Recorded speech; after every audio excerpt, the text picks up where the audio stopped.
Welcome back to Mega Music Memories, the podcast that remembers and celebrates the unsung heroes of pop and dance from yesteryear who've earned permanent places in our hearts with their epic music. My name is Matt Gibson.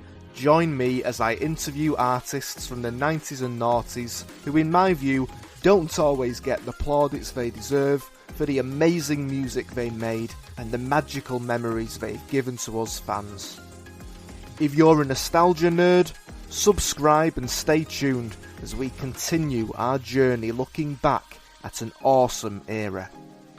If you love pop, if you love nostalgia, and enjoy hearing your favourite old school artists reflecting on their careers and giving us the lowdown on what they're doing now, you're in the right place.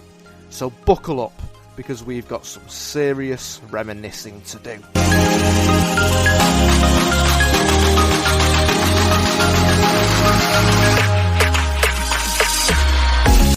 On today's pod, we speak to Maya Days, the American singer who collaborated with Italian producers the Tamperer on tracks including Hammer to the Heart, If You Buy This Record, Your Life Will Be Better, and of course, Feel It, which climbed all the way to the top of the singles charts in the UK and Ireland and begged the eternal question, what's she gonna look like with a chimney on her?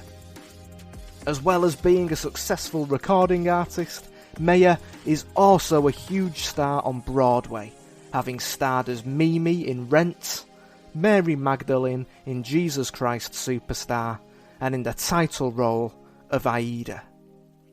And as if all that wasn't enough, Maya also acts in film and TV, with probably her most notable role to date, starring alongside the likes of Glenn Close, Byrne and Ted Danson in the critically acclaimed television series Damages, playing Detective Rosario Ortiz. Now, I had a great time interviewing Maya, and she spoke to me for around 2 hours, which was so kind and so giving of her. And this was despite the fact she had a sinus infection at the time. And let me get this out of the way right now. We do, of course, talk about Feel It, and I do ask Maya to clear up, once and for all, what the story is behind the question, what's she going to look like with a chimney on her. Some popular misconceptions about that line are laid to rest in this interview, and I'm delighted to say that Maya gives us a clear and definitive answer. Now, Maya was born as Laura Diaz, and that's what her family and friends still call her to this day.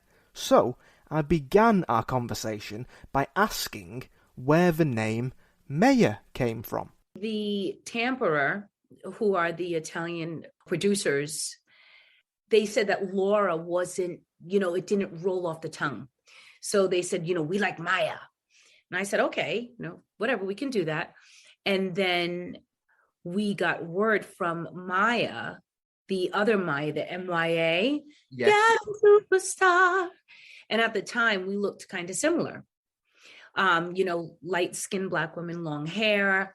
And they said they're too similar. And their names, even though her name was spelled differently, they said, we need her to, we were here first. So we changed the pronunciation from Maya to Maya, and then added my last name, Days, Maya Days. So even though we're featuring Maya, it's really, we changed the whole pronunciation to Maya Days for that reason. Yes, right, okay. And is it kind of beneficial to have a kind of separate identity as a performer and kind of separate the personal from the professional? Sometimes I think it's great, and sometimes I would prefer to just be, that one person, although Maya Days does have this energy about her. She is definitely an extension of me, but she is an extension of me. Yeah. She's an extension of Laura. Yeah. So you you were born and raised in a city called Fall River, Massachusetts. Can you tell us a little bit about what that was like as a child growing up? And was there ever a moment when you kind of realized that performing was going to be your future? I always knew that I was going to do what I do. And I actually grew up on a street called Broadway. And it wasn't Broadway Street or Broadway Road or Broadway anything. It was 324 Broadway. Wow. And my mother always had music playing in the house. And she had really good taste in music.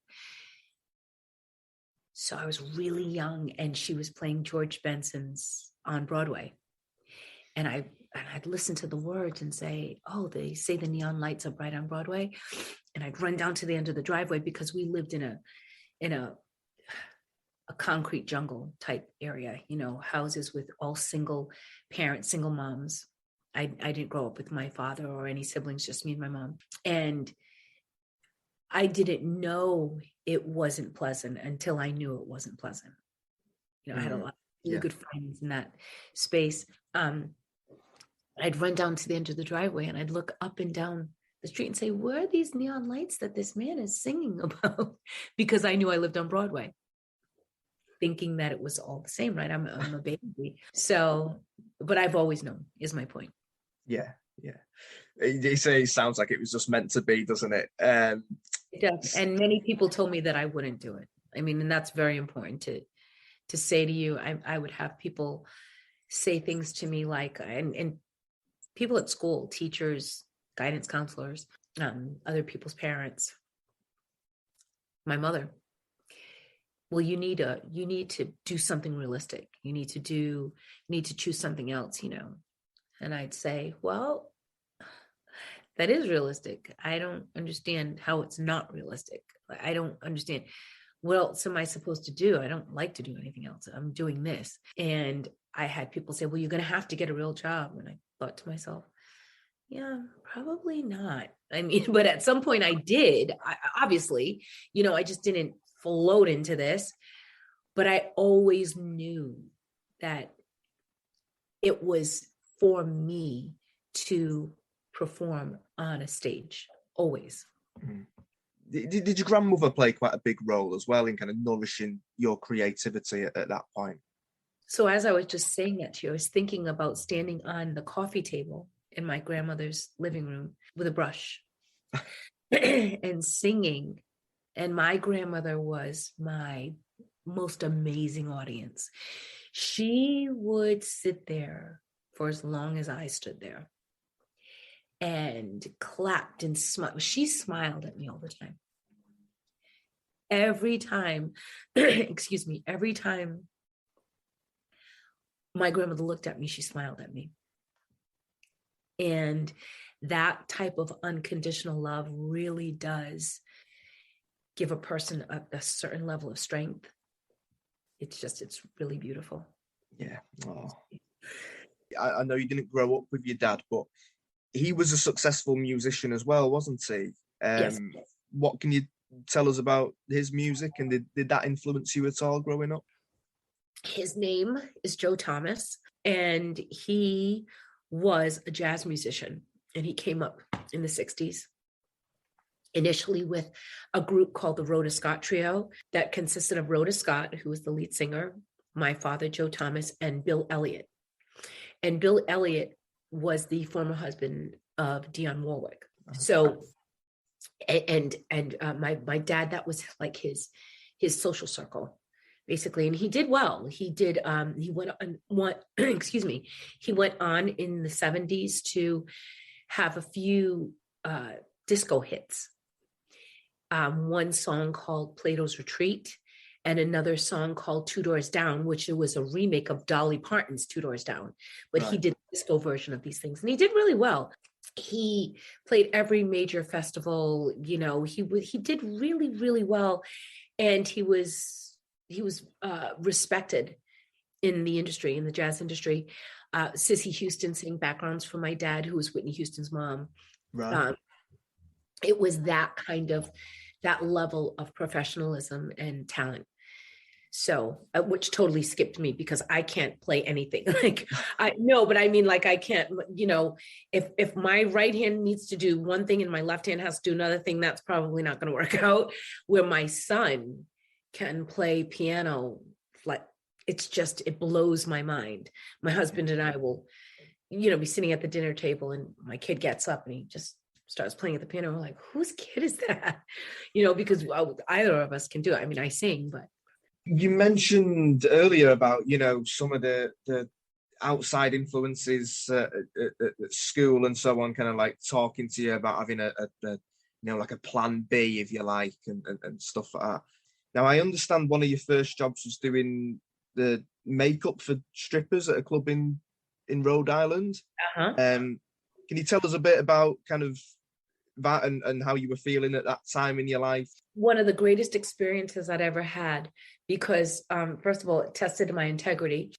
I got offered to dance all the time, of course. I had, the girls would say, listen, we'll lend you the money to get your rest augmented and, you'll make it back in a week. So, they were really convinced of that. And I needed money at the time.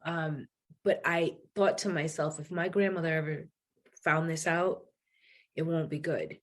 Not that she'd be angry, it would hurt her.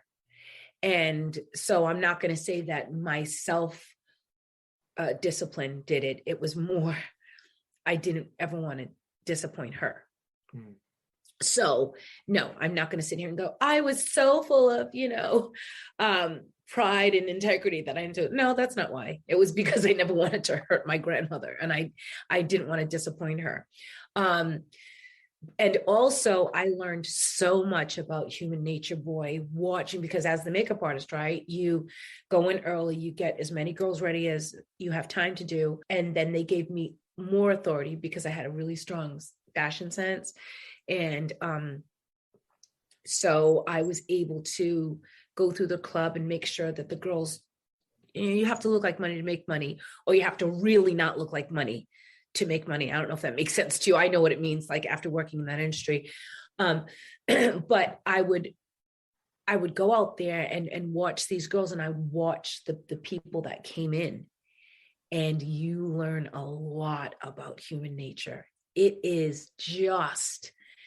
was one of the greatest lessons I'd ever learned. And I saw, because I saw the dynamic of the girls in the back. I saw them out on the floor.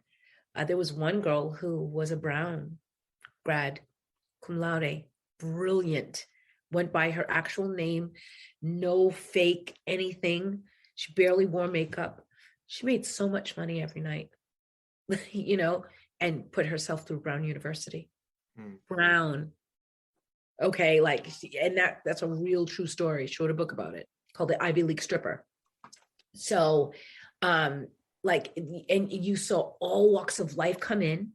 You saw all walks of life dance. We had a kindergarten teacher who went by the dancer name Erica, and she wore a hairpiece, and her husband traded stocks at the time, and they came in from Boston, and all the money that she made dancing, he would put in the stock market, and they became rich doing that. She was a kindergarten teacher by day. I still don't know her real name. But see, I have stories like that it's all you learn. And as long as I stood back and never got emotionally involved in anything, and I just continued to observe, it was amazing. And then it taught me a lot about when I went out into the other part of the world, which, can I tell you, is not a whole lot different. Just the actions are different, but the dynamic, same thing. Wow. So how did you end up getting from that to then following your dream of performing and moving out west to LA and so on? Well, prior to the strip club job, I did have a manager who, so I did have a manager. There was a gentleman named Dan Gittleman, and he actually managed Whitney Houston. And when Whitney won her first Grammy, she thanked Dan Gittleman, who happened to be a local businessman in Fall River, Massachusetts.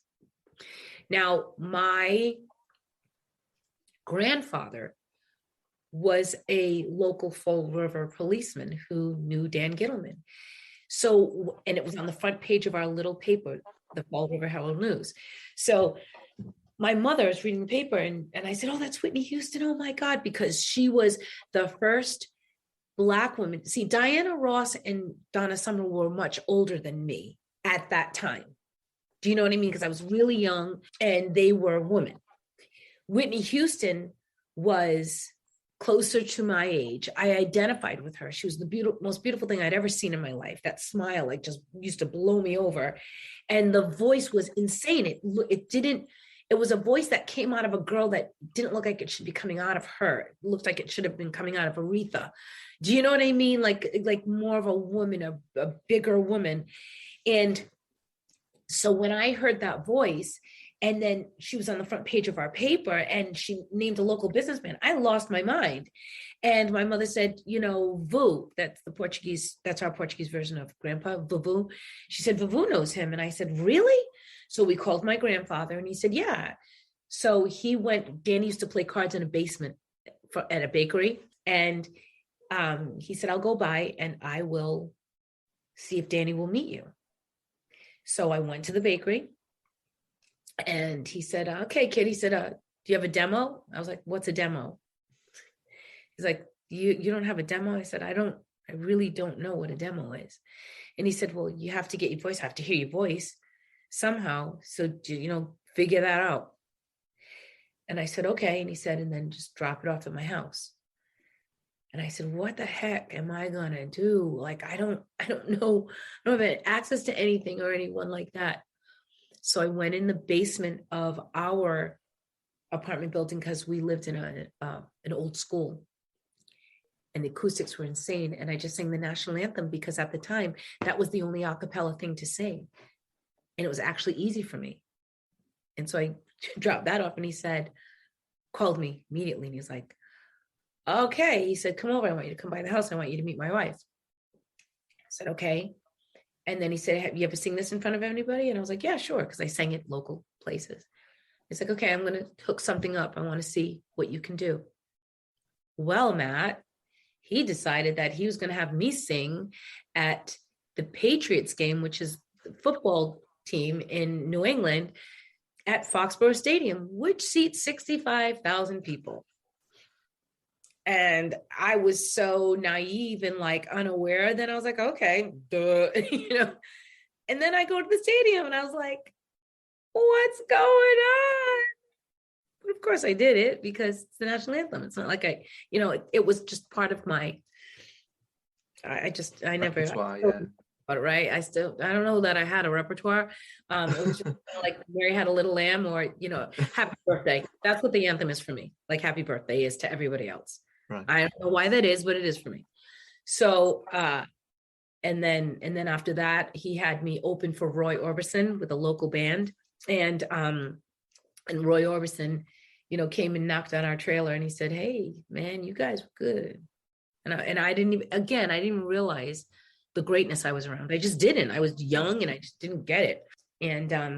And so from that point on, he, I kind of did get compared to Whitney constantly, which was not good for me because no one can ever, I don't care.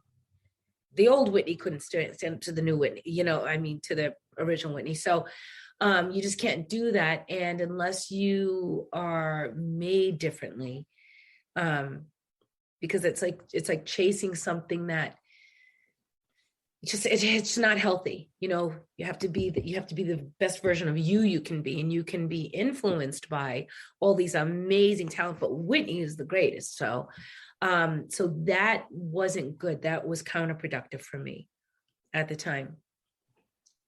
And still would be, I think, at any, now I have thicker skin where I'd say, okay, well, great. Well, that's not going to happen. So you can wish for that all you want. You can compare me all you want, but that was different. So that made the relationship with us a little, full attention. But their son, Steve Gittleman, he was the one who then wrote a lot of this dance music that I then sang. He and his partner, Jim Dyke, in New York. So in like 94 or 93, I don't really remember, but I would get on the train from Massachusetts and go to New York, which is thrilling in itself, and go record these demos, and that they would write and have me record. Steve had moved on from Whitney, she had moved on. She'd gotten different management at the time. So it was really all about me. And then I had another record deal offer by a man named Al Tapper and Lenny Pizzi. And I liked their music better than the stuff that I was doing with Steve and Jim, because their music was poppier. Again, it was less dancey, it was more popular. Very just poppy. It seemed more Madonna-ish to me, like in the way of just pop, less dance, more pop.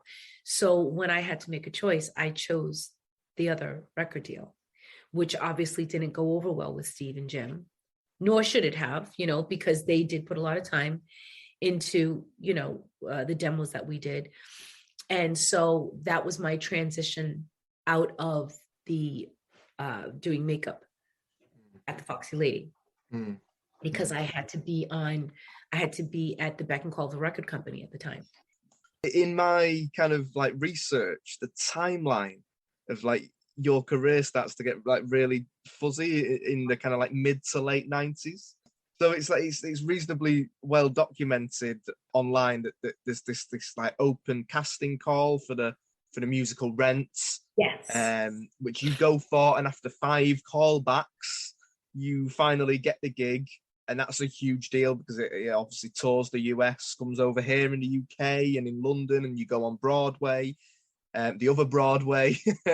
but I can't find anything on when you started working with the guys from the Tamperer, and obviously Feel It was released here in the UK in April 98. So are you able to kind of like give us some clarity on the order in which everything happened? Because it feels like everything just sort of happens almost at the same time. So in 94 and 93, 94, 95, that's when I was recording with Jim and Steve. Yeah. And we did a bunch of songs then. We did a song called Shut Up and Love Me. We did Wanna Drop a House. We did a lot of a lot of demo-y stuff. And then I moved to Los Angeles. Now, the reason why I moved to it, remember I just said that I chose the other record company. Yeah. So I chose the other company. I chose Al and Lenny, Pizzi's record company. And then they had me on retainer. They paid me every week to like go in the studio and be ready. And then I get a phone call from Lenny Pizzi saying, we're not moving forward with the deal anymore. And your salary stops this week. You're going to get your last check this week. And I said, I'm sorry, what? They were, and it wasn't just me, the record company wasn't happening. So all of us on the roster, it was done. So I called Al Tapper and I said, I quit my job because I left the Foxy Lady. I said, I quit my job. He said, okay, I'm going to give you 2 weeks. I'll give you 2 weeks salary. And I looked around, Matt, and I said, this is not working out for me. I'm not even supposed to be here anyway. So I picked up and I moved to Los Angeles. When I moved to Los Angeles, I delivered food for a company called My Cook. And I spent most of my time feeling sorry for myself that I wasn't famous and that I wasn't, that the record company screwed me back east and, poor me, poor me, poor me. Which is a huge waste of time, a humongous waste of time. And then I go to that open call, which at the time, and this is really relevant, that I had a boyfriend that wasn't very nice and hadn't called me in a couple of days. And this is the pager days, right? And so I woke up on this one day and I said, really sad. And I said, well, you can stay at home and sulk and wait for this phone call to come, or you can go stand in line and sulk. You're going to sulk either in either place. So where should you sulk? And I made a very healthy decision for myself. I said, I'm going to go sulk in line. And if he calls me, I have a pager. I'll just, whatever. And I went and sulked in line, but I sulked for like maybe 10 minutes, because once I got there and I looked around at all these amazingly talented, and or even if they were not deemed talented, they were interesting and fabulous, and they were in my industry, Matt. They were people that went out there and they had guitars and they had flutes and they had big hair and they were rock stars and they wanted to be rock stars. And I was like, oh, and I said, I am in the right place. And so 8 hours later, when I walked into the room, you walked into a room and it was like a real cattle call. It was like that American Idol kind of thing, where you walked in and they didn't want to know your name. They wanted to just sing. And I was like, and I need you now tonight. And that's all I got out. And he's like, okay, go to the right. That's all I got out. Yeah. And then the next guy asked, for your headshot and your name. But if you didn't make it past the first guy, they didn't even need to know your name. And then it was 6 times I got called back. Six. Wow. And so, and as that happened, and then I was an understudy. I wasn't immediately Mimi. I covered like all the female roles nearly. And I was on tour and I get a call from Steve Gittleman. Hey, these Italian producers took our song Drop a House. They got your vocals from Bumblebee Records, and they got the acapella of your vocals, and they kind of like they sped it up and they switched the key around and they put it to a Jackson song. He said, do you know the song Can You Feel It? And I said, of course I do, because that was one of the concerts I'd gone to, the Jacksons and Stacey Lattisaw. He said, but what's interesting is that they took out the hook. He said, and remember at the end when we were doing the Long Island Lolita thing? So just so that you understand, Lorena Bobbitt, in the United States, she was the woman that was famous. She caught her husband cheating. Oh yeah, John Wayne Bobbitt. Yeah, right? Yeah. And then young girl that was he was cheating with. So, and Jim and Steve are gay men who are really like colorful and amazing and fun. So they were like, give us more of an accent, So at the end with the ad libs, they were like, because we were talking about want to drop a house on that bitch, and they were like Jim literally gave me language. He's like, oh my God, a chimney. And like, and so we were going back and forth. And one of the ad libs at the end was, what she gonna look like with a chimney on her? Like, and it wasn't her, it was ha, because they wanted it to be really Long Island, like real Long Island, New York type talking. And that was all to make fun of that situation. And then obviously that became the hook for Feel It. But it wasn't, it was originally just an ad lib at the end of the song that I said once. Okay. They repeated it. So he said, yeah, he said, and it's blowing up in Ibiza.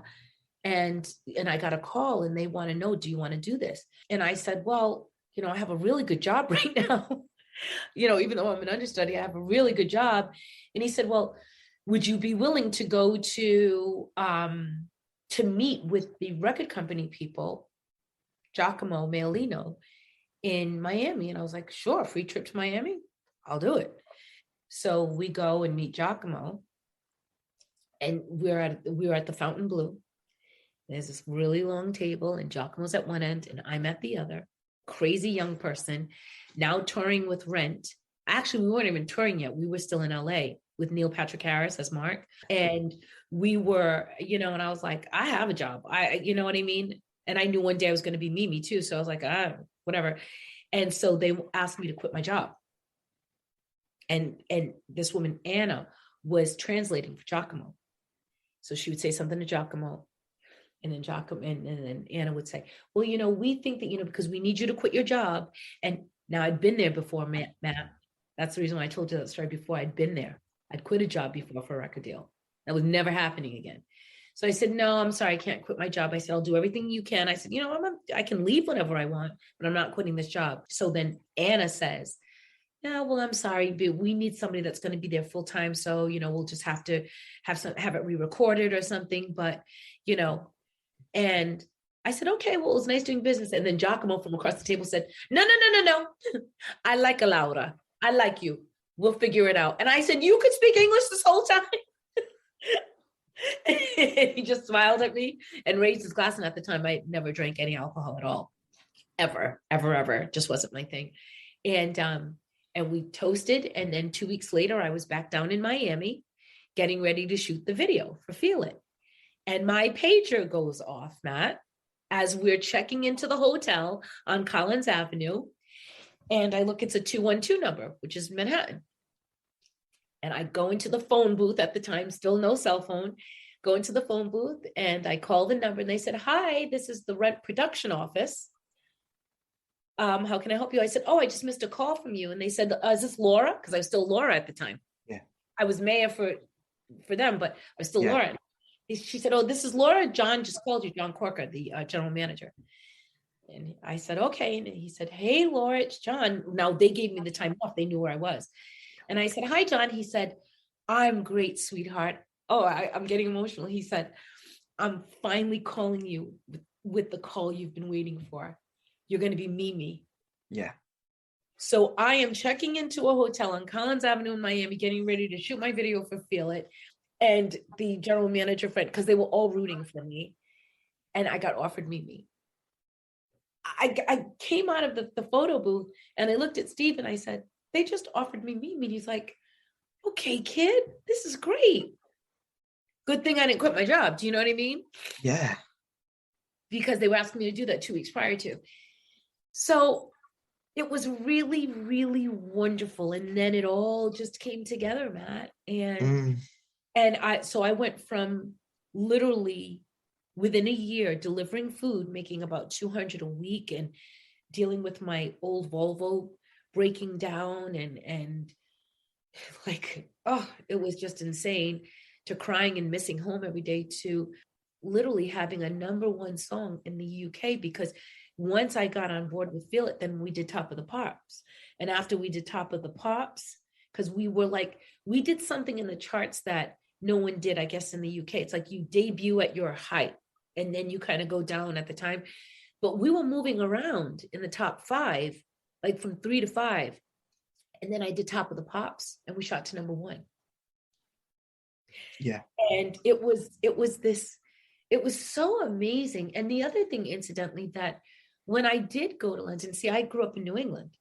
Yeah. So I spent a lot of time in Boston. I live right near Plymouth Rock, even the accent, not so much the Boston accent, but more like even in Fall River, a lot of people thought that I was British because I had a really thick accent back then. So I talked more like this. So I didn't finish. My car. I didn't say my call. I didn't say it quite as proper, but I sounded like, I sounded different, but it sounded like I was British at one time and I didn't, and I left there because we don't have consonants at the end of our words the same way we kind of don't. You know what I mean? And so my point is, and I felt very at home there in the UK.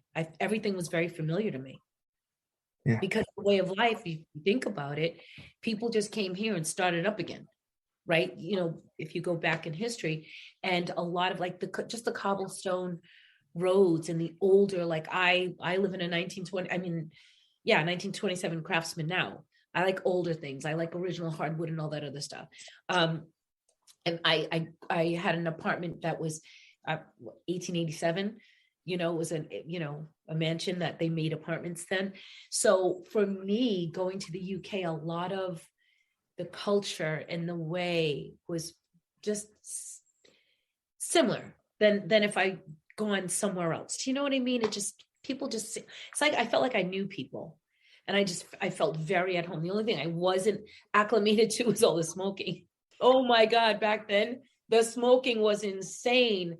At Rent, people would be like, they'd have 2 seconds off stage and they'd be smoking, and I was like, how do you smoke like that and sing like that? That's #1. But secondly, like, why do you do that? And I couldn't walk into a club ever because I didn't smoke and I didn't drink. So yeah, sorry about that tangent, but it was just that was the part that was missing for you. And in the 2 years that I was in Los Angeles, I also was in a girl group called Breeze. And these girls I loved. But again, I knew that was not my path. Like, I knew that wasn't my path. I knew, like, the second I got Rent, and even though I wasn't understudy, I was so filled with satisfaction with my environment, because I was learning constantly. I was learning, and I was watching brilliance. And that's my favorite thing to do. Really is to be around other creative people that are smart and just talented and find joy in their craft. It's like a drug. It really is. There's no other, for me, joy like that other than sitting with my kid. And that was the new joy, not the new joy, but the only joy, that once I experienced that, I was like, oh my God, I didn't know you could love anything like this.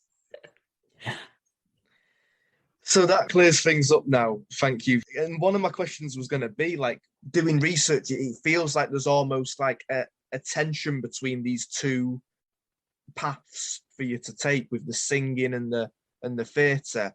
But it sounds, from what you're saying, like Steve and the record company, they were willing to accommodate your theatre work because they knew how much it meant to you, and they really liked you, and they weren't willing to get somebody else, so they were just going to find a way to make it work. So you were able to do both at the same time, essentially.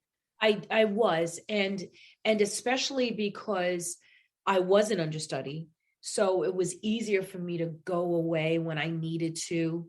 When I, like, I needed to go do Top of the Pops. I needed to go shoot the second video. If you buy this record, your life will be better. And then Rent was opening in the West End at the Shaftesbury when I was shooting. If that video for If You Buy This Record, Your Life Will Be Better. No, I'm sorry. I was shooting Hammer to the Heart. I was shooting the video for Hammer to the Heart. And I remember just going to the Shaftesbury, walking into the theater, and Michael Greif, who is the original director, one of the greatest theater directors of all time, he was putting up the West End's version of Rent. And I just walked into the theater, and Michael just turned around and he said, wait, what's going on? What are you doing here? Because I didn't tell anybody that I was going to be there. And it was really, really wonderful to go see. Just to, like, I always felt at home. So I was there, and I'm this pop star. I have 2 bona fide top 5 hits, not top 10 hits, a 1 and a 3. So going for Hammer to the Heart, I was like a pop star there. Like, people followed me into the theater, and it was pretty fun and amazing. And I was like at Virgin Records in the countdown with Mariah Carey and stuff, all things that, again, I don't think that I took for granted, because I didn't take them for granted. I just didn't know what was going on. I almost felt like it wasn't real. Do you know what I mean? Yeah, like you say, you've gone in less than a year from, as you say, just delivering food, going for auditions, just like hustling out there, trying to get yourself noticed, to all of a sudden not only making it, but making it in 2 different forums. I mean, overlapping to an extent, but 2 different kind of spheres, So, I mean, it must have been overwhelming for you. It was, and it gave me, though,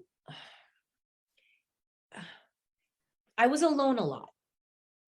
I remember having one interview where the guy was like, so do you go to hotel rooms and do you wreck stuff and do you throw stuff? And I'm thinking to myself, no, I relax and I take really long showers and I order room service when I can, when I can't eat had really bad acid reflux at the time, so I couldn't eat a whole lot, but I had access to anything I wanted. Like I was no longer taking bread from people's meals to eat, because I was doing that in LA because I was hungry, you know. So I would say to the restaurants, oh, so-and-so wants extra bread, when I was actually getting bread for me.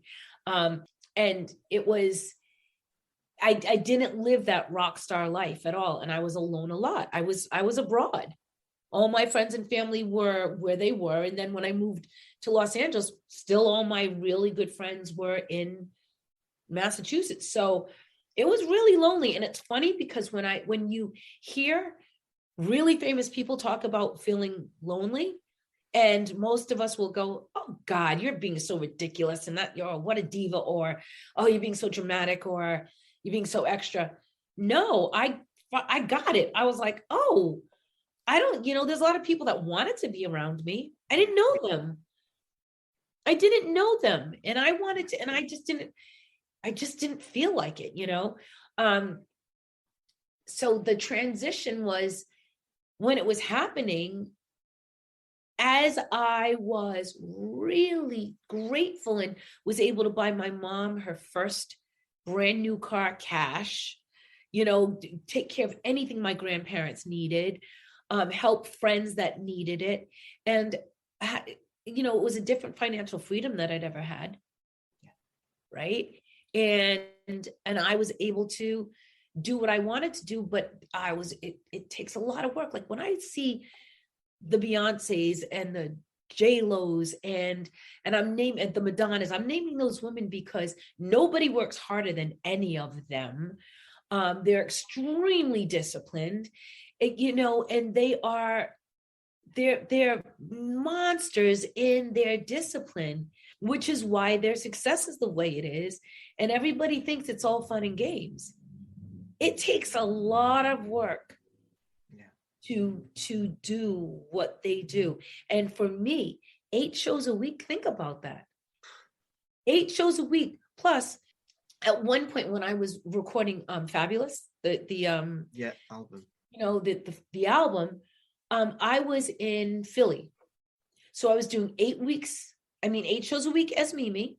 Then I got on a train, and I would go to New York, get there on Sunday night, record all day Monday, get on a train on Tuesday, go back to Philly and do 8 shows again of Rent.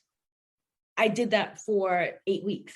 People don't get it. They would say, oh, but your music, it's not real. And it's not, okay, but I get on I'm working on a stage. I don't like, there's no cut. There's no, someone else can sing. There's none of that, and then when I went from Rent to Jesus Christ Superstar, I did double duty for that too. So I was Mimi by day, screaming my brains out. And then in rehearsal, I don't know how to love him. So I'm screaming at night. And then, like singing this sweet, beautiful song. And then, yes, wailing at the end of it, but that's not the point, and I did that for 6 weeks or something crazy like that. 4 weeks rather. I apologize. 4 weeks, because I stayed at Rent until the very last minute, because leaving Rent was like leaving a family for me, because Rent for me was like a religion. I was very, very respectful to the story, very, very, very respectful to the institution of Rent, to because the people at Rent back then, like Grive Tim Weil, they gave performers a chance that normally wouldn't have had a chance. Like I didn't have an equity card before Rent. I didn't have a union card, right? And they gave a lot of people first chances. Tons and tons of people that would have never been able to break into the industry otherwise. And Jonathan Larson, genius. And so, Pulitzer Prize winner, it changed the trajectory of theater. And to be a part of that train, it's like these kids who are now part of the Hamilton train, same thing. But it was really, really an honor. And I honored that job very much. Your schedule is so busy just on the musical side of things alone. Add to that the recording stuff, the travel. You mentioned, briefly alluded to there, that you were having issues with acid reflux, and I know that was a medical issue that you eventually went on to get resolved a few years later. It sounds incredibly intense. Did you reach a kind of burnout? I feel like, you know, it sounds the way it's being described like it was unsustainable. So I weighed about 112 pounds. And I say that because that's pretty thin. That's pretty thin for somebody who's muscular as well, because I was a gymnast, right? So I said that. So, and I wasn't a model or anything like that, to where you had to be skinny like that. That wasn't by choice. It was because the food would come back up, but the problem is that the acid was burning my cords, burning the vocal cords, and burning the esophagus. And as it wasn't uncomfortable, because it was burning my cords, I was hoarse a lot.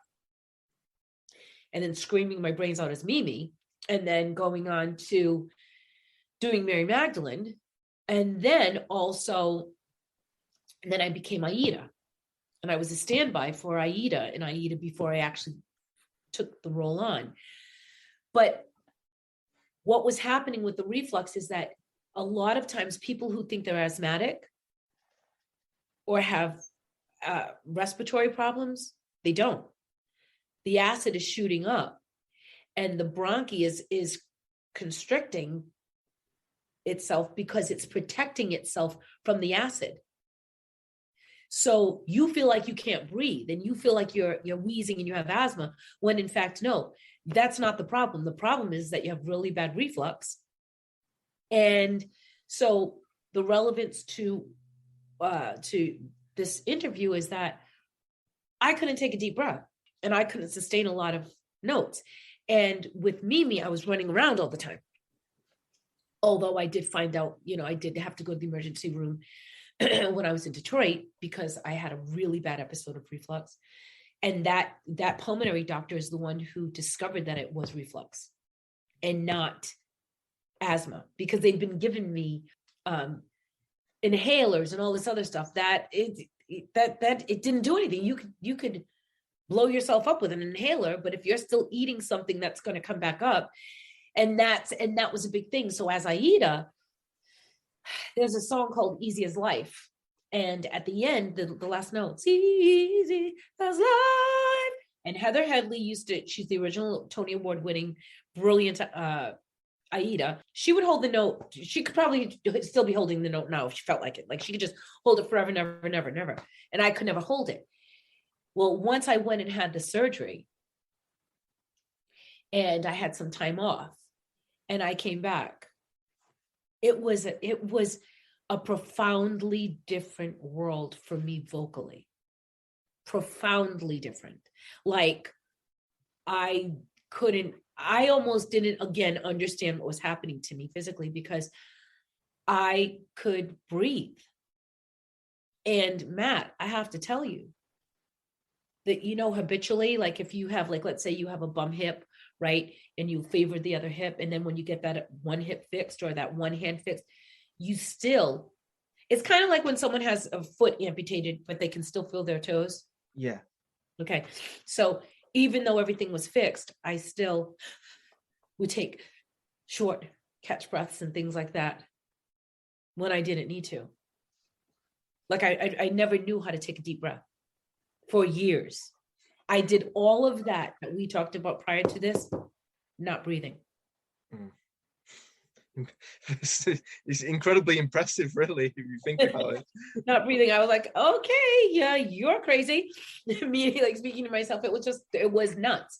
And so, yeah, because you have habits, and also too, even evolutionary wise, the infant, when you watch the infant cry, they breathe perfect.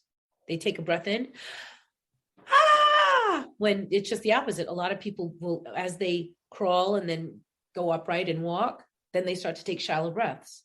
That's why swimmers and people who sing early and learn how to breathe early they maintain the proper way of breathing because they don't cheat. And then if you have an ailment, then you really start trying to navigate through that. So that's that.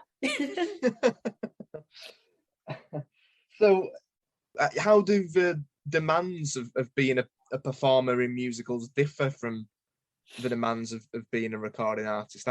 Is it different? Do they present different challenges? It does, because musical theater is probably the hardest thing I've ever done, because they're live shows. So there's no way around it. There's just no way around it. There's no cut. Like I said, there's no stop the show, let's do that again. Or, oh, I'm not really in good voice right now. Okay, everybody. Okay, audience, come back tomorrow when I feel better. There's none of that. And for me, musical theater is more about your preparation off the stage. Like once you get on the stage, it's easy. That's the point. It's the preparation, and it's not easy. I shouldn't have said that. It's not easy, but it's joyful, right? You're doing all the work prior to then go and have the fun on the stage and tell the story in front of that live audience. And that's another thing too, like the live audience is, the energy from people is really amazing. And you're also telling a story with a theatrical piece, right? So it's a journey every night. And I've gone to Prince concerts and things like that. And yeah, that's a journey too, because that's a story too. Janet Jackson, Madonna, all those greats there, you go to see their live show, and it's a journey, it's a story, it's a theatrical piece as well. But 8 shows a week, like even those greats, they're not doing 8 concerts a week. They're not. So these people in the theater, everyone should absolutely have the utmost respect for what they do, because it is no joke. No. It is no joke. And you must deliver. You can't go through a show casually, because that 2,000 people that are there on Tuesday night are different from the 2,000 people that were there Sunday matinee. So it might be the 100th time you're telling that story, but it's the first time that person's seeing the show. Yeah. And so even these great artists that have these really uberly famous songs, that get bored singing them, but we're not bored hearing them. No. That's the song I fell in love with. I don't want to hear it differently. Yeah. I don't want to hear your artsy fartsy live version of it. I really don't. I mean, I do, but kind of not really. Yeah. I want to hear Like a Virgin the way Like a Virgin was recorded. Period. Yeah. You know what I mean? Maybe if you want to give it a little bit of a facelift in terms of the production, just for now with sounds, but I still want to hear that song, right? So, which might make me a little dated, I don't know, but I want to hear Beyonce. I want to hear, Crazy in Love. I want to hear the way she and Jay-Z recorded it then. I don't want to hear the new version. I want to hear Purple Rain the way Purple Rain was recorded. That's it. I want to hear Brown Sugar the way Mick Jagger sang it when he sang it. So, but that's the difference between the pop music and then and the theatrical stuff. So so I've done gigs where's that place? It wasn't Brescia, but it was some music festival in Italy where it was thousands and thousands and thousands of people. And, the energy there was great. You come out on that stage, an arena is packed and everyone's singing along with you, which is very, very, exciting. It's exciting and it feeds your soul. But then you go away and then you don't do another show for however long, right? In the theater, you tell the story of Aida especially when you're Aida, or if you're Jesus and Jesus Christ Superstar, you tell that story at 2:00, and then you have to tell that same story at 8:00. So that's a big deal. If you're Elphaba, training, isn't it? It must to put everything into that and then do it all over again in the same day. Oh my gosh! If you're Elphaba, if you're Idina Menzel in Wicked, and your alphabet at 2:00 on Wednesday, and then your alphabet again screaming, defying gravity again. If you are Alexander Hamilton in Hamilton, it's a lot. It's a lot to do it from Friday, from Tuesday to, Wednesday, or, Wednesday night to Thursday. Like, it's a lot, let alone 2 in a day. So yeah, I felt like my involvement and my love for the theater almost legitimized my poppy stuff. I felt like, not that it wasn't legit, because my stuff was very legit and it made a lot of people really happy. Definitely. But I was always drawn to the singing "I Will Always Love You" and the ballads, because I wanted to show people that I could, sing, and, and for those people that didn't see me in Aida, I wanted to, show them, like, but this is what I do. And that sometimes pulled me in different directions. Well, I guess it's good that you had these two sort of parallel careers in a way, because, like you say, I think some recording artists maybe feel that they get known for a certain type of thing and they're worried about deviating from that because it's what they're known for. But then that obviously leads to them feeling frustrated because they know that there's more to them than what they're currently doing. Right. But you could do one thing with your recording career and then go on and show a completely different side to you and your voice and your talents and what you could do on stage. So I guess in some ways that was, it's a double-edged sword, isn't it? That the schedule that you had was so intense, but also it gave you these two creative outlets where you can show all the different sides of you and how multifaceted you are. So yeah, I guess it swings and roundabouts, isn't it? It is.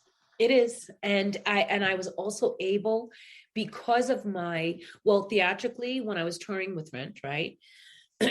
Domestically, I traveled and saw my country more than I probably would have, because us Americans, we don't, you know what I mean? We live in a place, and most people won't leave the state that they live in. No. Where Europeans, like, you guys are everywhere, right? You're like, oh, which is really smart.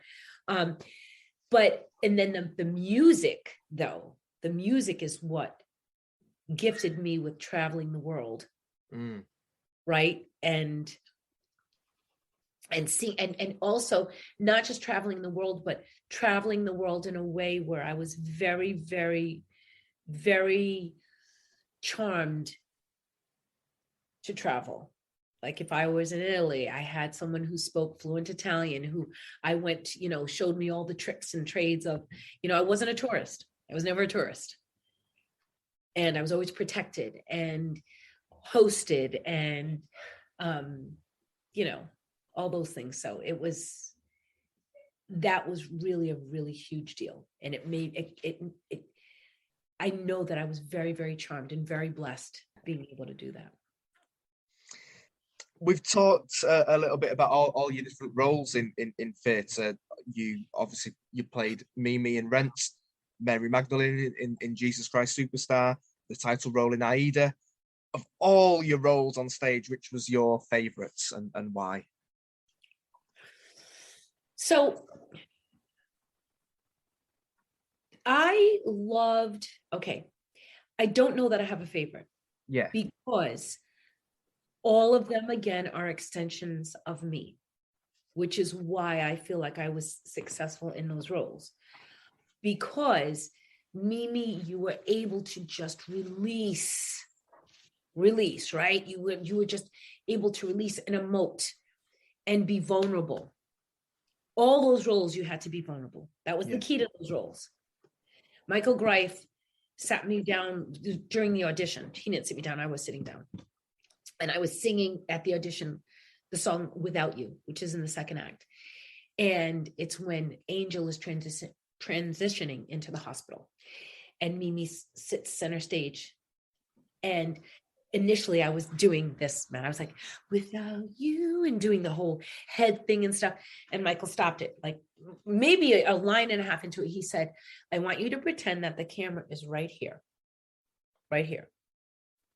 He said, and I want you to just sing the song, but pretend that the camera's right here. So you can, if you move just a little bit, you're going to move out of frame, and just sing the song. And initially it was a little difficult, right? And then I closed my eyes, took a breath, and just started singing it. And I got emotional. I wasn't trying. My point was that I didn't try to get emotional. I didn't even know what was happening. I just didn't have a choice but to be still and focus on what was happening and what I was singing. And it was organic. The emotion happened organically.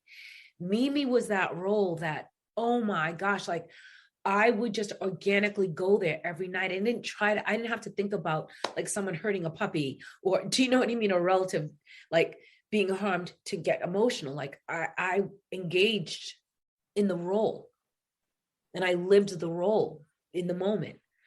So Mary Magdalene, for obvious reasons, it's a big story to tell, right? But again, my big thing with that show was at the end. Like that was my moment. No, not one moment before that. I don't know how much Andrew Lloyd Webber would like that, but at the end, when I saw the man up there and I turned around and I just walked to the edge of the stage and I just fell out because I could not conceive how the level of cruelty that had just happened to a man. That was my narrative. So again, emotionally connected there. And then Aida, and it was all still. So it was like a journey from being Mimi to Mary to Aida. And you had to be still. You had to be still. She was the princess of Nubia. You had to be still and you had to be contained. Had to almost be English in that. Do you know? Like you had to have a lot of integrity and grace. And people had to see the turmoil and the conflict. They had to see it. You didn't have to show them. They had to feel it. And so for those reasons, all those roles meant like so much to me. And then at the end of Aida, where she sings the reprise and she talks to the audience, and to see, and you couldn't see it at the time because it's very dark, but then at the curtain call, when people because they were always standing because the story was so beautiful, but to see tear-stained faces, you've done your job. Because I do believe, especially now, there's so much talent in the world. And I tell young people this all the time. It's easy to impress. If you can hit a really high note, if you can do like a lot of runs, it's easy to impress. But if you can make someone feel something after they've watched you perform, and I mean feel something, not impressing them, making them feel something, that's when you have, as an artist, done your job. That gut reaction type thing. Something. There's a lot of voices out there. Joe Cocker saying, you are so beautiful, right? Guy had Tourette's. He moved funny. His voice, but no one sang that song like him. No one. And a lot of people sang that song, but no one sang it like him. No one can sing a song like Sam Smith, as far as I'm concerned. Adele. And those people are, and I'm talking about, we know how I feel about Whitney. But what I mean is that the honesty and the timbre and the emotion in their voice, but it's honest. So I feel it. Like I feel that. I feel whatever they're going through, I feel it. Now I'm always impressed by other singers that I will not name, because they have these giant ranges and they can sing. But Matt, there's a lot of people that can do that. Yeah. Right? Absolutely. There's a special X factor, isn't there, in some people? So let's move on to your recording career, and there'll be people listening to this now who just want to get to the bottom of what the lyrics in Feel It, where they came from exactly.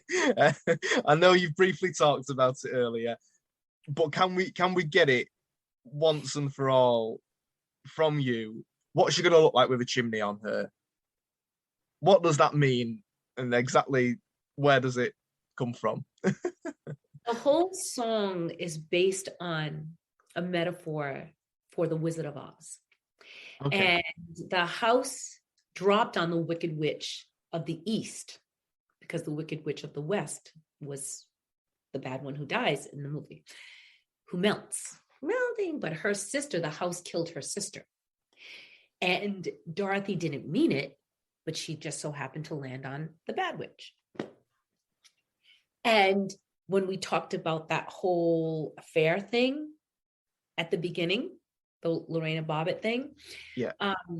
And so what the woman is saying is, again, now remember, that was an ad lib. Yeah. So it wasn't, the original lyric was, wanna drop a house, wanna drop a house, wanna drop a house on that bitch or on that witch. So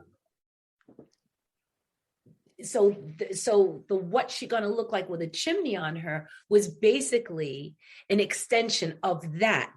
The collapsed house. Yeah. No, not the collapsed house, the house actually landing on the girl who was seeing someone's husband or someone's boyfriend or something like that, or the guy, whoever it was. So, and as I learned touring the UK, that a chimney meant a black eye.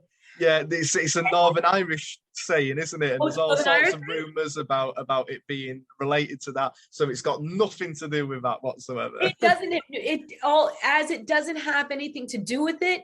That's the meaning of it, though. Like, I'll punch you out. Yeah. Which is brilliant. Which is why we were like, oh, we didn't even know we were doing that. No. And we still made sense. So that was, but it does fit. It's a happy accident, isn't it? Yeah. And so can you clear something else up for me as well? Because you said earlier that you recorded Drop a House. Yeah. Now it was, from what I've found on the internet, I thought that's a song by a band called Urban Discharge. It got to number 51 in 1996 or something. So what's going on there? So Urban Discharge is Jim and Steve, and on the on the original CD, if you look at the back of the original CD of Urban Discharge, it says vocals by Laura and Sharon. Right. I'm Laura. Yeah. And Sharon Neal did the background vocals of the original song called Drop a House. Right. Okay. Brilliant. Well, that's cleared up a lot of things, because online there's so much confusion. But you do have to get the original. You do have to get the original CD though, so that you can see that on the original CD where it's the cartoon Urban Discharge featuring She. Yeah. Okay. So you have to get the original CD so that you can see that it says vocals by Laura and Sharon. Right. Okay. Fantastic. Well, that's cleared up a lot of things then. And how did you feel about the public reaction to Feel It, particularly here in the UK and in Ireland, where it made it to number one? I loved it. I mean, it was, again, it was life-changing for me. It really was. And I was so welcomed and so recognized there. I did all the biggest clubs. I did Ministry of Sound. Yeah. And the experiences were just amazing as a result of the success of the song. Yeah, I mean, amazing. it's just I going to Italy, like being in Italy and sitting down and being guests of Dolce & Gabbana, because I had like a giant song there with Italian producers. Those are things that I didn't have in my life. My mom is a single parent, was a single parent rather. And we were not, it wasn't easy ever. It was a million miles away from what you went on to experience. Absolutely. Now, your follow-up single, as we've already talked about, was "If You Buy This Record, Your Life Will Be Better." And as we say, it got to number 3 in the UK. And on that track, and on a few others on the album that you released with the Tamperer, Fabulous, which we've already mentioned, you have some writing credits. So how did you find doing some writing? I loved it. I did. I loved it. It was because we had fun in the studio, myself, Jim, and Steve. Like, we had a lot of fun. Like I said, when we were doing Drop a House, and Jim was like, okay, well, say it like this, do this. And actually I was like, well, why don't you just say it? Because I didn't have the swag that he had, He's like, no, you can just go ahead. What? But yell at me more. Give me more about what? And so we had fun like that. So then when it was time to continue, like to make the album, to record the album, we just had a lot of fun. And so it wasn't sitting down in a lab like, okay, it wasn't deep like that. It was like, listen, if you buy this record, your life will be better. It's fun. Yeah. I've been searching just to have a little fun. Thought that I'd never get me some. So that's why it was just fun. Then for that, it was fun. When I went on to write more, like I've worked with Gabri Ponte of Eiffel 65, and I have a song called Sexy DJ in the Club. Yeah. And I wrote all those lyrics. Like, I did all of that. I wrote those lyrics in the melody. Gabri then produced it. But there's another version of that song, which is it's more poppy and hip hoppy. And I was in the studio with this gentleman named Ernie Lake, and he would give me tracks that I would write to. So it was just another part of the creativity process, right? That there are better writers out there than me, but I know what I like when I hear it. And I know how to make amendments to songs to make them more suited for me. So there are songs that I feel like I've done really well writing with, but then there are songs that I know that will be better written by someone else, or again, someone else coming in and making a song that I've written, making changes that I go, oh, okay, yeah, that, that's it. Because a lot of times when you're engaged in something, you're a little too close to it at times, unless you are a Prince, unless you are so brilliant that you're like, and from what I've been told, he had a basement full of stuff that, he thought was garbage. I don't know that you and I would think it was garbage, but he didn't think it was Purple Rain material. Your third single with the Tamperer was Hammer to the Heart, which was released in 2000, I think, and again made it to top 10 here in the UK. The 3 singles you released in the UK, at least, with the Tamperer, sampled massive artists. Obviously, Feel It sampled the Jacksons. If You Buy This Record sampled Material Girl by Madonna, and Hammer to the Heart sampled Gimme Gimme Gimme by ABBA. How did it feel to be lending your vocals to these tracks that sampled such like titans of music? Is it intimidating or just exciting? It was really exciting. Yeah. All of it. again, I have to tell you, the way it all happened for me, like what we would send them vocals. We would send the Italians the vocals, and then they would just send it back to us and we would just listen. So I didn't record vocals to those tracks. Right. Yeah. You know what I mean? Yeah. Yeah. So if I sang to you right now, happy birthday to Matt, and I sent that to you, and then, it would come back to me, happy birthday to Matt, and then they would chop it up and cut up, whatever. So that's how it happened. So were you not aware then what was going to happen to these vocals and at the time you were recording them?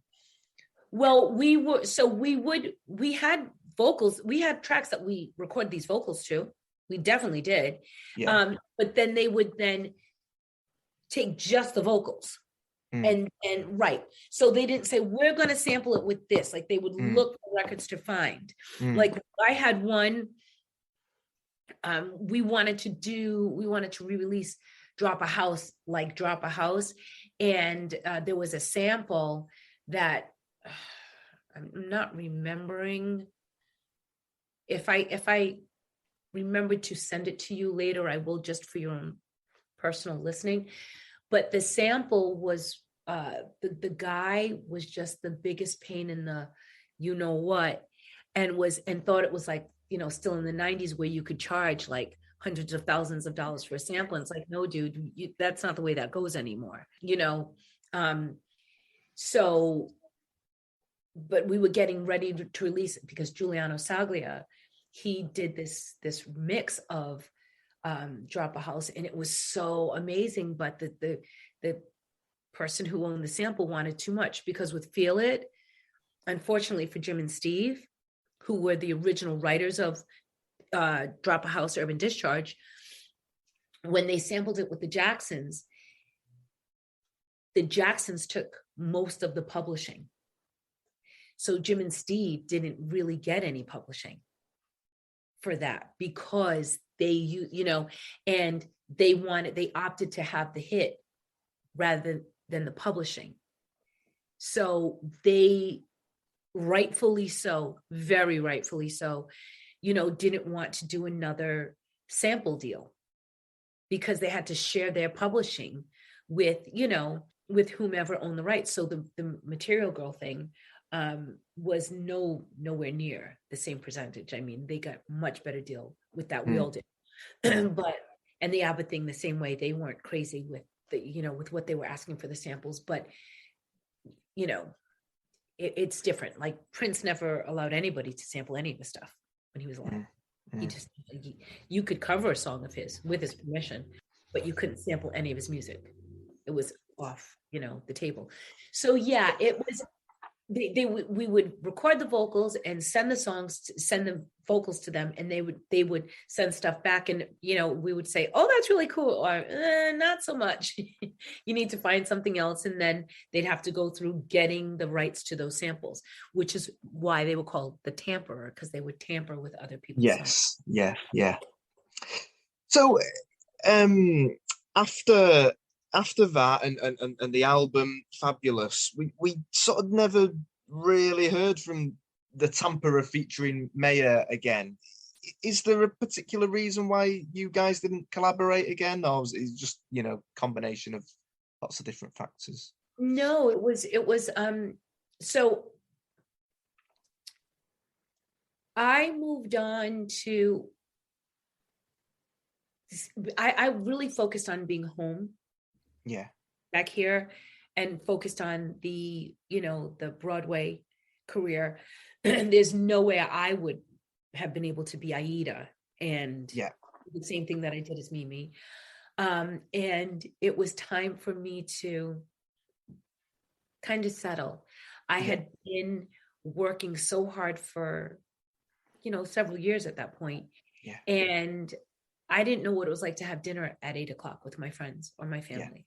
Yeah. I didn't know what it was like to have a Thanksgiving dinner or a regular Christmas Eve, because I was working. Shows happen at those times. Yeah. And again, not a drinker. Like it just wasn't my thing. I drink wine now all the time, but it wasn't my thing then. And the reason why I say that is because I just couldn't spend any time with people. I was always concerned about what I was going to do on the stage. So I couldn't stay out late. I wasn't fun to be around because I was working really hard. I wouldn't eat, I'd watch what I ate and things like that. And I just didn't want to do that anymore. I just wanted to spend time around friends and family. And then I met my husband, who is the most amazing guy in the world and the kindest man in the world, but also no pushover, right? So, and I say that because, life is multifaceted, right? And it's beautiful and wonderful, but complicated because there's a balance, and I don't feel like you can compartmentalize things because then you're missing out on other stuff. You kind of have to incorporate it all. I knew that I was getting older and I wanted to have a family, and I wanted to also be my children's mother. I didn't want someone else to parent my kids. Yeah. So, as it turned out, I had one baby, the most amazing child in the world, but I wanted to be his mother. I didn't want him to run to the nanny or the sitter or to my husband's mother, who I adore. But, whoever he spent the most time with, that's who he'd run to, right? That's who he'd, want to be with. But then there were times, and I will tell you this, that there were times that I wanted to be out of the house. Once I was a mom, there were times where I was like, I need to get out of this house. If I watch, Thomas the Train one more time, I'm going to flip out. If I watch Disney's Cars, I'm going to flip out one more time. But then the second I was away from him, not the second, that's not true. Yeah. I'm not even going to say that. It wasn't the second. Yeah. After a full day of being away from him, I didn't like it. Yeah. And it came down to, you can't do both beautifully. You can do both mediocre. But you can't do both exceptionally. Your son's grown up now, isn't he? What can you tell us about him and what he's up to at the moment? My son is, first and foremost, a beautiful human. He's respectful of himself. He's cool.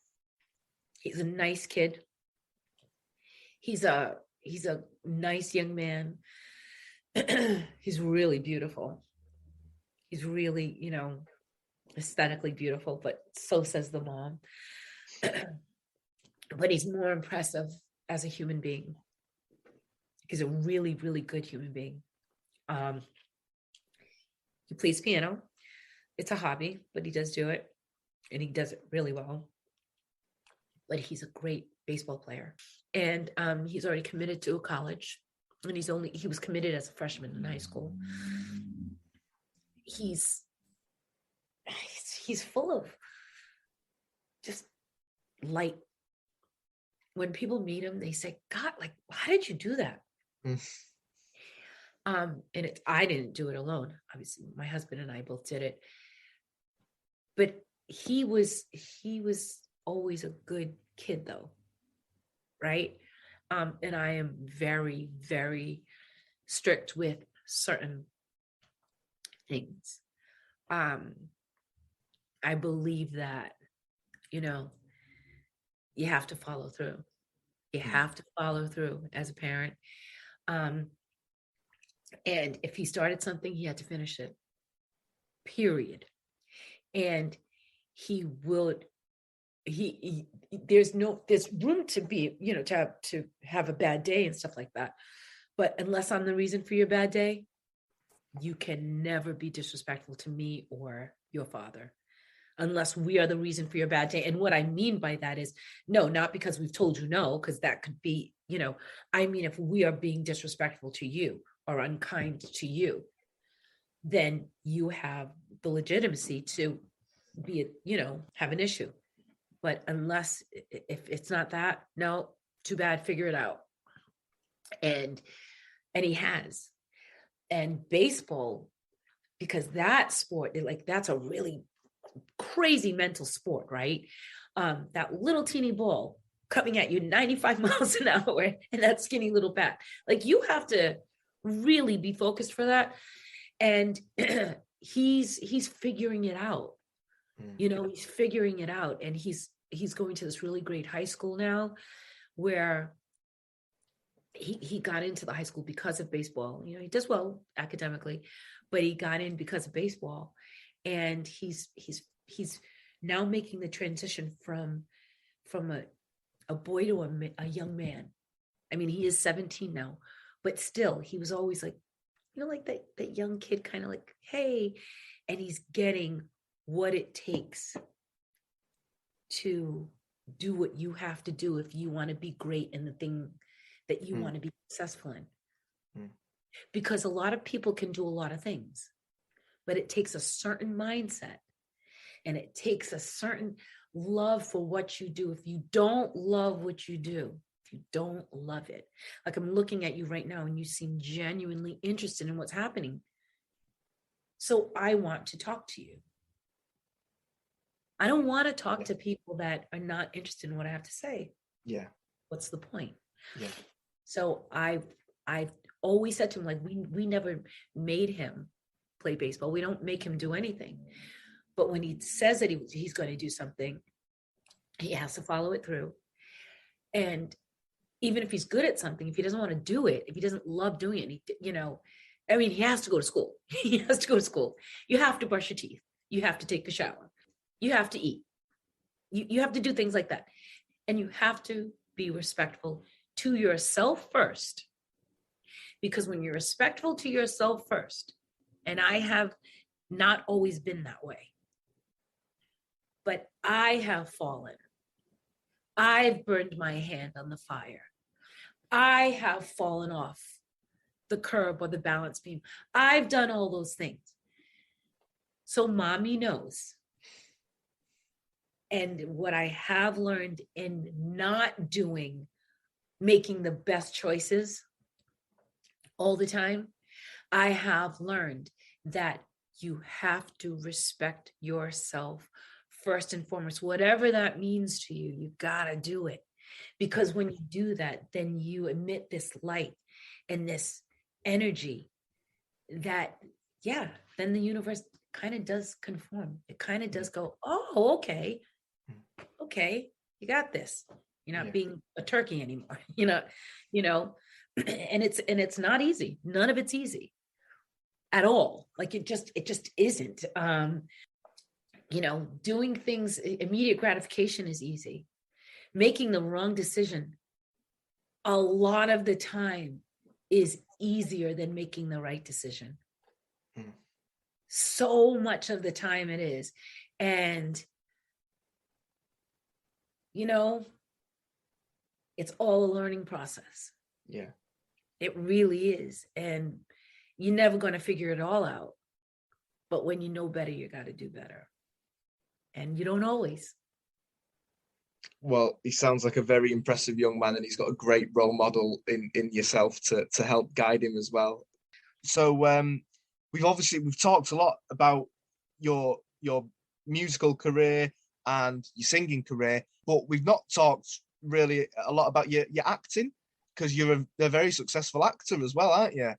You've had lots of different acting roles. It'd probably be fair to say your most notable role is that of Detective Rosario Ortiz on the TV series Damages. Yes, that is. What can you tell us about that, and just how you got into acting, really, and why did you take that turn?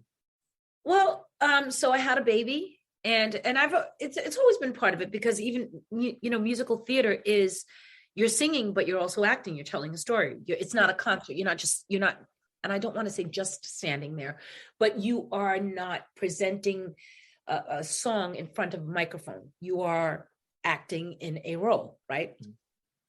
And so when you take the music out of it, and doing television, it allotted me to go to work, but then come home. go to work and then come home and be Yeah. home in a reasonable time. I mean, it's tons of overtime, but A little bit more like a regular job, basically. Not exactly like a regular job, but more than what you were used to. Yeah. Yes, certainly. I mean, like you don't shoot on Sundays, or back then at least we didn't. With Glenn Close's group, we did not. So it was just something that I said, you know what, let me have a go. Let me see if this is something that I like. And it was, again, very different because for the audition, I didn't wear a stitch of makeup. I had no hair done. I always had hair to reflect part of who I am and what I do, right? I had it really tight back. I had a suit on. It was zero glam and 100% focus on, just being that chick. Yeah. And I was able to channel like my childhood again, because detectives and police and stuff, there were a lot of those people in my neighborhood. So, and you had to be tough to survive. So I was able to just relax in it, just relax into that role, and be the survivor that I was. Yeah. And it was a lot of fun. And but again, even still with that, I just missed home a lot. Missed home. I mean, I missed home. My husband works a lot. He is a detective, a homicide detective. Yeah.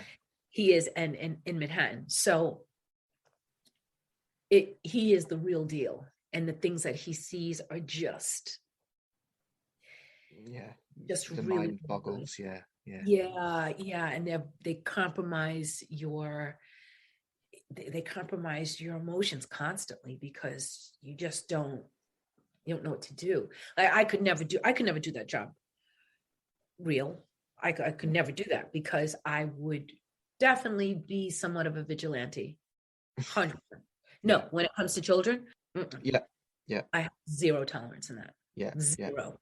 So, but he worked a lot, and then and I just didn't want to miss a minute of my babies coming up. So the acting, as I love it, and as I loved it, and the whole performance thing, it was time away from home. It was like that one dinner that he could have said something really cute. Yeah. Or, like I was there for his first words and his first steps and all that stuff. I was there. Yeah. But like you're supposed to be, right? Or you think you're supposed to be. Yeah. And I was able to be, thanks to my husband always working. Because once I stopped working, that's, it's different. I have music, I have those things, but it's different than generating that kind of income when you're always working at that level. Yeah. Oh. While we're talking about acting, I found an old resume of yours online during my research, and it says that you can do a Cockney accent. So really cool. I act like no, really. I act like I can, but in front of people like you, I can't at all. No, listen, I'm from up north. I can. Right. No, see, it was part of what I was doing just now, and it's not even it. Like I can't even talk like that at all. But Americans think it's great. Like they think it's great. So the next time I have a role that I have to have some type of accent, I'm going to call you. I'm going to Zoom you, and I'm going to say, "Here, these are the lines. Please do me a favor and phonetically show me how to say this." I fake it. I fake it really well in front of a bunch of Americans, but in front of you, no, I don't want to do it. What I would love is if you could just say maybe what's she going to look like with a chimney on her in your best accent. Go. Well, wait, you say it again. Hold on. You say it again. Okay. What's she going to look like with a chimney on her? what's she gonna look like with a chimney on her? What is she gonna look like with a chimney on her? I don't know how to say it. I don't know how to do it. It sounds so ridiculous. Oh my God. I know I do, but hey, what are you gonna do? Oh, that's brilliant. I love it. Well, listen, it's we've been I've kept you talking for 2 hours now, so I'm so grateful for you giving me such a long time. Thank you so much. Really appreciate it. I know you're struggling with your sinuses, so I'm really grateful for you giving me, you know, just doing this interview, but then giving me such time and being so honest and open and thoughtful with all your answers. So thank you very much. It's been an absolute pleasure chatting to you. Thank you very much, and have a very Merry Christmas and a Happy New Year, and the best to you and your family and everyone that means anything to you. Hope everybody. Thank you so much. You're welcome.